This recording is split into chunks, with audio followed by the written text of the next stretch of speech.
12 नवंबर 2023 दिन था दिवाली का, जहां देश में चारों ओर दिवाली की तैयारियां चल रही थी। वहीं उत्तराखंड के उत्तरकाशी से देश को दहला देने वाली एक न्यूज आती है। पता चलता है कि 41 टनलिंग लेबर्स एक टनल के अंदर बंद हो चुके हैं। In northern India, 40 workers remain trapped in an underground tunnel. Tunnel collapsed in Uttarkashi with An under construction tunnel in Uttarakhand's Uttarkashi collapsed yesterday. और फिर चलाया जाता है देश का सब में बड़ा रेस्क्यू ऑपरेशन, जो अगले 17 दिनों तक चलता है। और इस ऑपरेशन में दुनिया की लेटेस्ट से लेटेस्ट एडवांस से एडवांस टनलिंग मशीन एयरलिफ्ट करके लाई जाती है। साथ ही ऑस्ट्रेलिया से अर्नोल्ड डिक्स, जो कि एक माइक्रो टनलिंग एक्सपर्ट है, इन्हें भी बुलाया जाता है। पर यहाँ पे जितनी भी एडवांस से एडवांस मशीन होती है वो फेल हो जाती है। और फिर एंट्री होती है 12 रैट माइनर्स की, जो चूहों की तरह इन टनल में घुस के 41 लेबर्स को बाहर निकाल ले आते हैं। सो दोस्तों, इस वीडियो में हम एनिमेशन की मदद से समझेंगे कि यह हादसा कैसे हुआ, कैसे यहाँ पे एडवांस से एडवांस मशीन्स फेल हो गई और किस तरह से रैट माइनर्स इस टनल के अंदर जाके उन 41 लेबर्स को बाहर निकाल ले आए।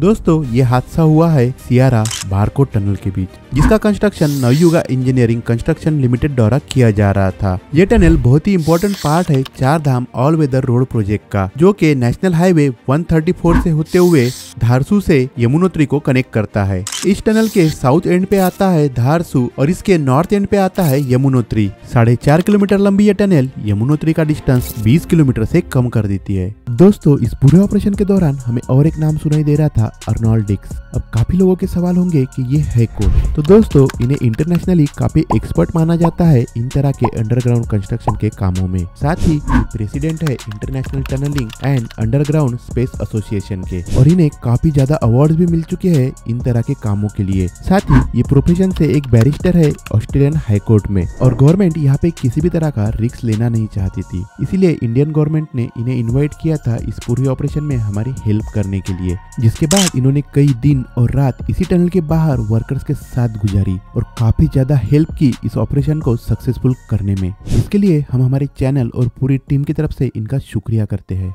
तो दोस्तों, अब एनिमेशन की मदद से समझिए एग्जैक्टली 12 नवंबर की सुबह हुआ क्या था। अब समझिए, यह है वो टनल जिसमें हादसा हुआ था, जिसकी लेफ्ट साइड कनेक्ट करती है सिलकारा साइड से और राइट वाली बरकोट से। इस टनल की पूरी लेंथ लगभग 4.5 किलोमीटर की थी और इस टनल के पूरा होने में बीच में का 470 मीटर का ही पैच बाकी था। अब 12 नवंबर के दिन, जो कि एक दिवाली का दिन था, इस वजह से सुबह की शिफ्ट बंद थी और जो लोग रात की शिफ्ट में गए हुए थे उनमें से कुछ लोग वापिस आ चुके थे और ये 41 लेबर्स काम करके वापिस आने ही वाले थे। तभी सुबह के 5:30 बजे सिलकोरा साइड के एंट्रेंस से लगभग 200 मीटर आगे ऊपर की चट्टान टूट के कुछ मलबा टनल के अंदर आके गिरता है और ये लगभग 60 मीटर का एरिया ब्लॉक कर देता है, जिस वजह से लेबर्स सिलकोरा साइड से बाहर नहीं आ पाते हैं। और जैसे कि मैंने आपको पहले ही बताया था कि इस टनल के थ्रू होने में लगभग 500 मीटर का डिस्टेंस बाकी था, इस वजह से लेबर्स बरकोट साइड से भी बाहर नहीं आ पा रहे थे। अब यहाँ पे सब में बड़ा प्रॉब्लम था अंदर फंसे इन लोगों से कांटेक्ट करना, जिसमें 12 नवंबर का पूरा दिन निकल जाता है,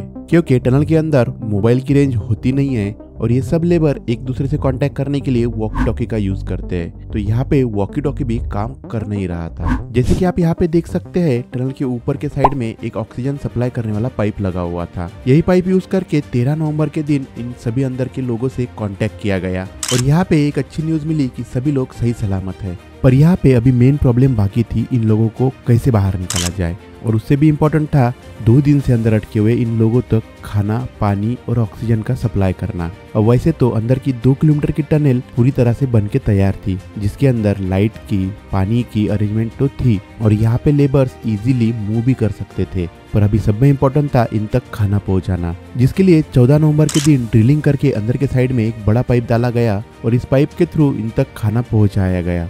अब शुरुआती स्टेज में ऐसा लगा था कि ये 60 मीटर का मलबा बाजू में हटा के इन्हें आसानी से बाहर निकाल पाएंगे, पर जैसे ही मलबा हटाते थे ऊपर के साइड से फिर से मलबा आके गिर जाता था। इसलिए 15 नवंबर को इस मलबे के अंदर आड़ा ड्रिल करके पाइप डाल के इन लेबर्स को बाहर निकालने का डिसीजन लिया गया। पर जैसे ही आड़ा ड्रिलिंग स्टार्ट किया, यहाँ पे ऊपर के साइड से मलबा आके गिरना स्टार्ट हुआ। फिर अमेरिकन और रशियन एगर मशीन एयरलिफ्ट करके यहाँ पे लाई गई, जिससे इस मलबे के अंदर आड़ा बोर करके इन्हें बाहर निकालने का प्लान था। अगर हम इस पूरे घटना को टाइमलाइन की मदद से समझना चाहे तो 12 नवंबर के दिन सुबह के लगभग 5:30 बजे 41 लेबर्स इस टनल के अंदर फंस जाते हैं। 13 नवंबर को इनसे कांटेक्ट किया जाता है और पता लगता है कि 60 मीटर का मलबा गिर के यहाँ पे ये ब्लॉक हो चुके हैं। फिर 14 नवंबर के दिन इस मलबे के बीच से एक आड़ा पाइप डाल के इन्हें खाना और पानी पुराया जाता है। अब 15 नवंबर को इस मलबे के बीच आड़ा ड्रिलिंग स्टार्ट करके इन्हें बाहर निकालने का प्लान किया जाता है, पर इसका इतना स्पीड ना होने की वजह से अमेरिकन ऑगर मशीन बुलाई जाती है। फिर 16 नवंबर को अमेरिकन ऑगर मशीन एयरलिफ्ट करके यहाँ पे लाई जाती है और उसकी फिटिंग की जाती है। अब ये मशीन काफी बड़ी होती है, इस वजह से इन्हें अलग अलग पार्ट्स में ला के यहाँ पे उन्हें असेंबल किया जाता है। अब 17 नवंबर को 24 मीटर का ड्रिलिंग होने के बाद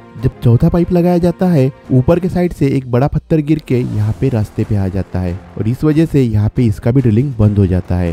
फिर 18 नवंबर को पता चलता है कि इस एगर मशीन के वाइब्रेशन की वजह से ऊपर के साइड से और भी मलबा गिर के यहाँ पे ये टनल चोक हो सकती है, इसलिए डिसीजन लिया जाता है कि ऊपर से वर्टिकल ड्रिलिंग करके इन्हें बाहर निकाला जाएगा। 19 नवंबर को नितिन गडकरी यहाँ पे विजिट करके एक सजेशन देते हैं कि ऑगर मशीन ही सब में बेस्ट ऑप्शन हो सकता है। फिर इसी बीच अलग अलग मिनिस्टर्स का यहाँ पे कांटेक्ट होता रहता है और उसी तरह से फिर सेकंड ऑगर मशीन से यहाँ पे ड्रिलिंग स्टार्ट किया जाता है। फिर यहाँ पे 24 नवंबर को दूसरी ऑगर मशीन भी फेल हो जाती है। अब बचता है 10 से 12 मीटर का डिस्टेंस, जिसे खोदने के लिए रैट माइनर्स को बुलाया जाता है और ये 12 रैट माइनर्स की टीम स्पेशली दिल्ली से बुलाई जाती है। अब ये रैट माइनर्स काफी एक्सपर्ट होते हैं इस तरह की संकुरी जगह में गड्ढा करके टनल्स बनाने में, और यहाँ पे इस पूरे ऑपरेशन के हीरो बन जाते हैं ये रैट माइनर्स, क्योंकि 28 नवंबर को 17 दिनों के बाद इन्हीं रैट माइनर्स की मदद से इन सभी के सभी 41 लेबर्स को बाहर निकाला जाता है।